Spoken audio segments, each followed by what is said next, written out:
Hello Gemini, this is Victoria and I'm here with your August tarot forecast. I hope you guys are doing great. I am in another location yet again, but as you can see I brought my backdrop with me, so I hope you enjoy. The bamboo is back.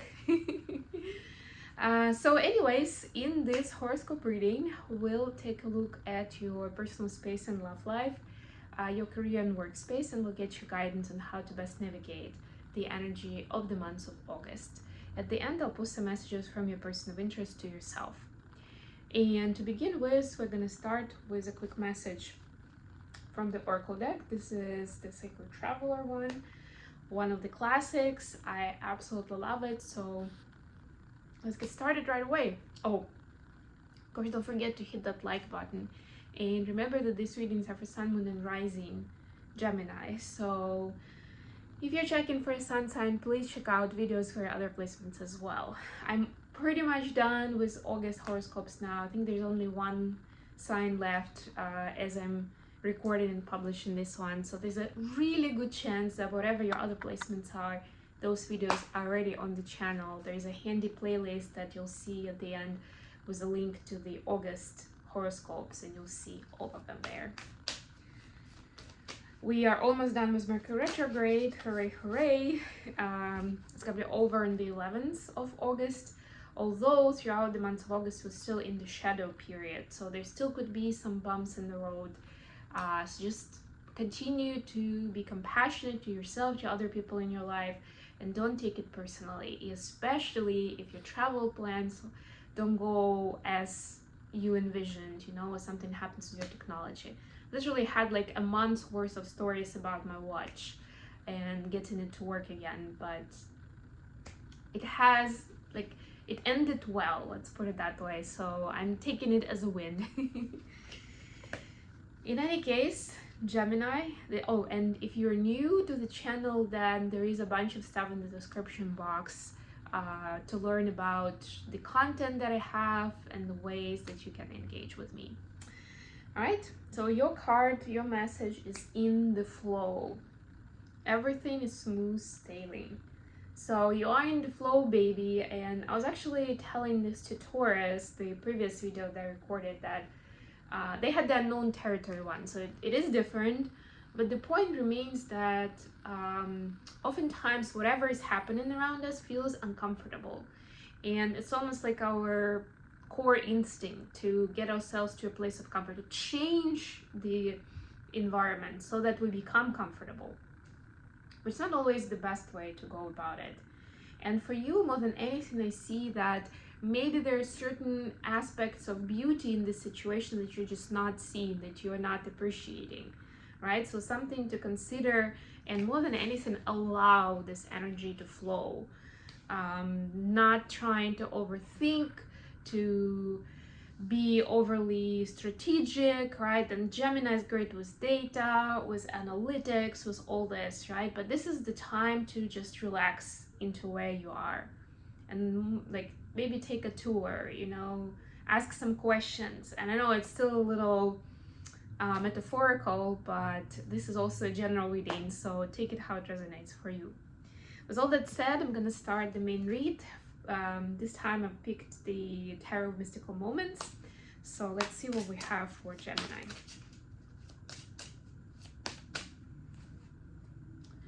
For your career, for your personal space and love life, you have 10 of Wands.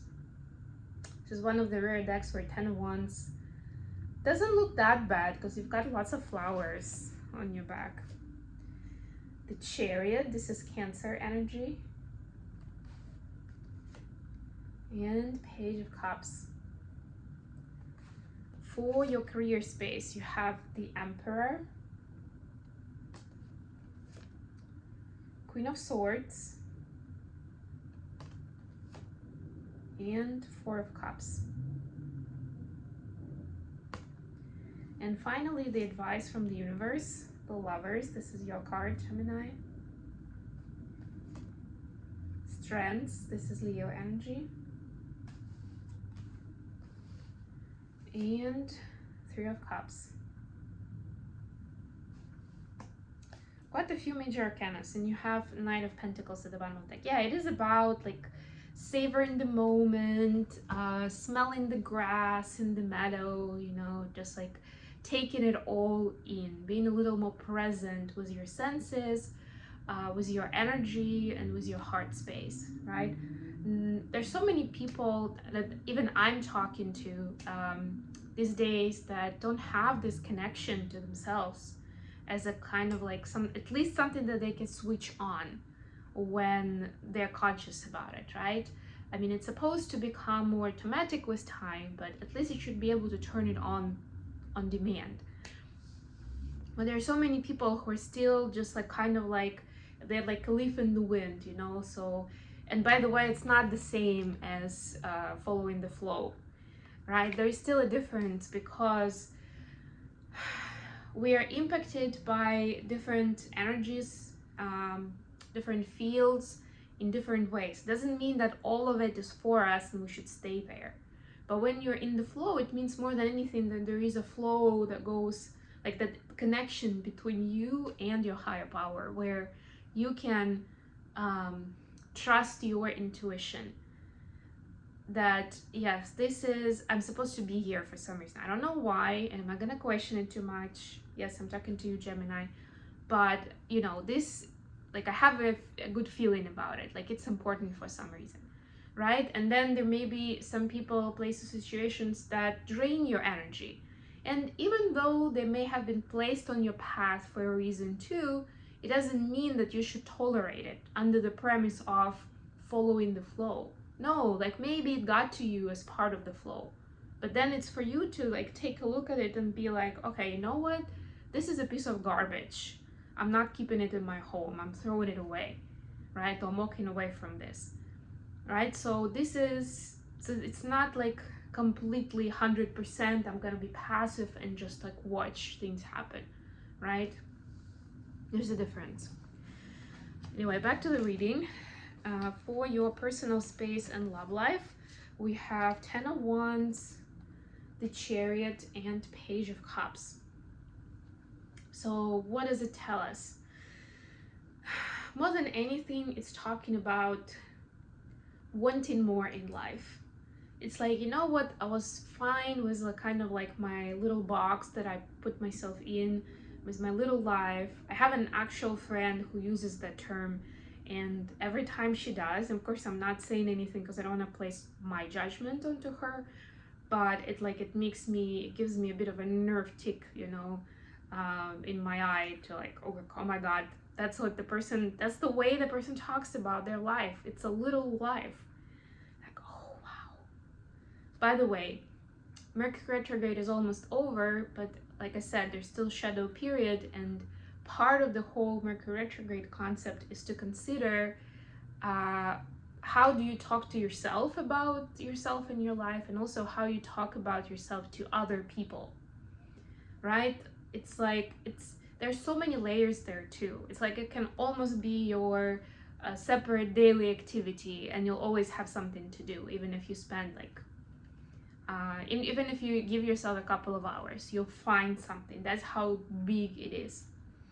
But a lot of times we don't really see this as a problem, the same way as when we talk about self-love and how it's foreign to a lot of people. It's just not the habit that they have, and we are creatures of habit, and a lot of people kind of like push it away because they're like, of course I love myself. That's so silly, right? We think that if we don't like physically cause harm to ourselves, meaning like something, you know, illegally criminal that we do to ourselves, that means that we are fine, right? Like, of course I love myself, what are you talking about?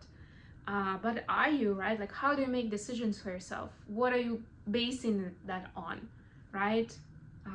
And yeah, I can go on that topic, but this is something similar. So it's like you want to get out of that little life concept, or for some of you it's the concept of I'm helping people out, right? Like, I want to help with this, I want to help with that.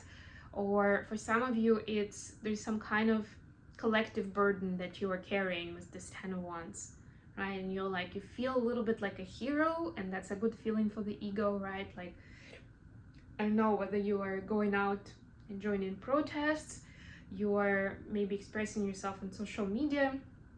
Unfortunately, we have so many conflicts in the world these days that bother people legit, right? It's some horrific things that are happening in those war zones, in zones with like natural catastrophes and things like that. But it's like you're feeling the weight of it, whichever one of them you're focused on right now, where your attention is, you feel the weight on it. Like you are aching for it, even if you're not part of it directly, right? And that's not okay. And that's where you, first of all, you instinctively want to get away from, right? But you don't really have this new picture figured out. But also it's important to become conscious of these things and not leave it in your field, in your place, right? Accept it, handle it, process it, self-regulate, and let it go, right? Detach to a point where you can still be helpful in whatever way you feel guided to be, but it's not supposed to drain your energy or, prevent you from having a good night's sleep or deteriorating your health or whatever it is, right? Like that's not helping anyone. And that's back to self-love and like how much do you really love yourself if you allow yourself to stay in that state of mind, in that energy.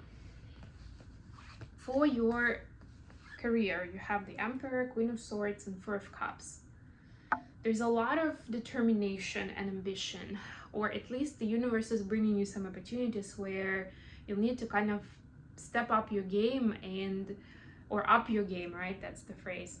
You'll need to up your game and determine what is the new vision for your business, for your work, for whatever it is you want to do, right? Like maybe the opportunity came in, but you're like, it sounds great, but I'm not even sure 100%, like if I like it or not. And then you start unpacking it. It's like, but what is it that I want to be doing? What is my vision longer term?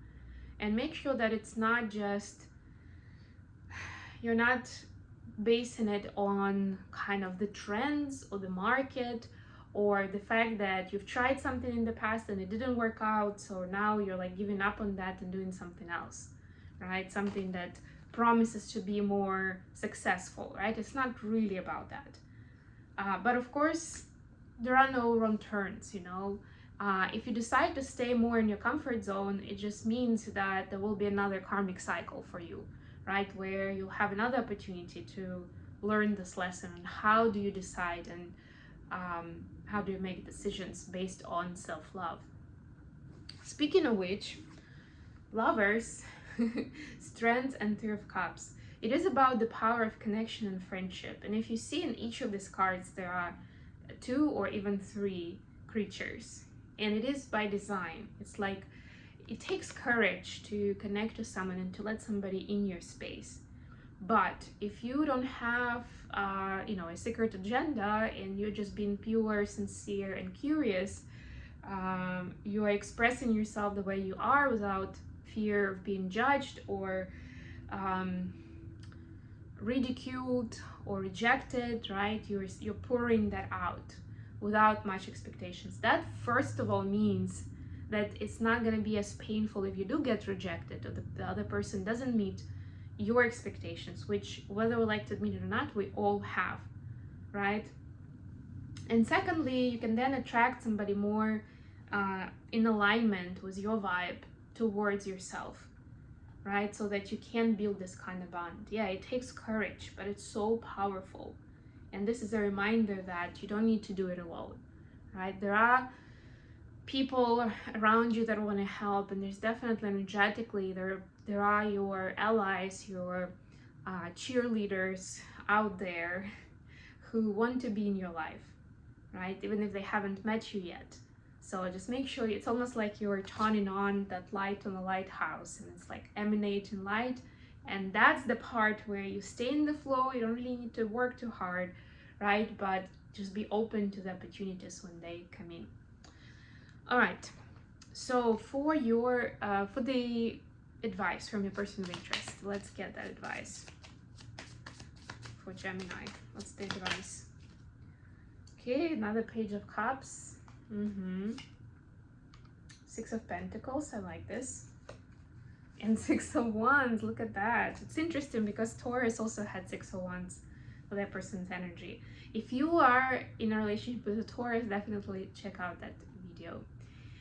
But yeah, so this was the main card, the first one, and this is the clarification. Like the sixes are about finding balance. It's like that 3 and 3, you know, and it's about finding it in the outside world with somebody else. So your person definitely wants to do this right, to make this a successful relationship, right? But not by pretending that it's successful, but by finding rhythm and balance and equal give and take, like true partnership, right? Like what does a life partnership entails? And your person is actually doing a lot of like stretching for themselves and learning on like how do you handle it emotionally. Like to them, all these topics come down to what do we do on the good days and on the bad days? How do we support each other? How we show up for each other? What if we're both having a bad day and we need to pick me up from another person, right? Like how do you navigate all these things? How do you express your anger or grievances to your partner without driving them away, without alienating them, right? Like all these different things your person is looking into. I mean, maybe not all of them at the same time, but you know, that's essentially the meaning behind it. So if you see them try something, struggle, maybe act a little weird, it's because they are going through this growth spurt where it's like they're supposed to get to the next level, right? But there is a little bit of catching up that they need to do in terms of their inner work and mindset to get there and meet you there. So just know that they have motivation towards it. They want to make it work. It's just about the how now. They're figuring out their path that they're supposed to take forward. Okay, I hope this was useful for you guys. I'm gonna leave it here. Thank you so much for joining me today. Please don't forget to like the video and subscribe to my channel. And until next time,